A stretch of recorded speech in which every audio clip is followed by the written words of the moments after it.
kweli. Hujambo mpenzi mtazamaji wa MWK TV ambayo unatufuatilia kupitia mtandao wa YouTube. Habari kutoka Jamhuri ya Kidemokrasia ya Kongo. Jeshi la taifa hilo FARDC limetoa onyo kali kwa wapiganaji wa kundi la waasi la FDLR kutoka Rwanda. Katika taarifa rasmi iliyosomwa na msemaji wa jeshi Major General Sylvain Ekenge, FARDC imewataka wapiganaji hao kujisalimisha na kuweka chini silaha zao kwa hiari kabla ya hatua za kijeshi kuchukuliwa.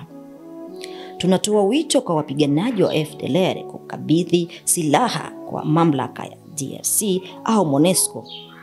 Hii ni nafasi yao ya mwisho ya kusalimisha bila madhara, amesema General Ekenge.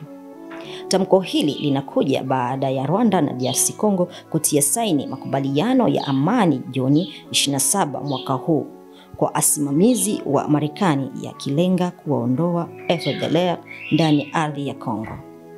Aidha, FARDC imewataka raia wa Kongo wanaoshirikiana na waasi hao kutoka Kigali kujitenga nao na kujisalimisha mara moja bila masharti yoyote.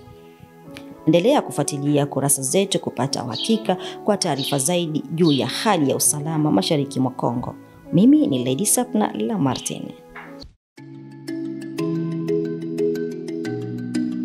Kweli.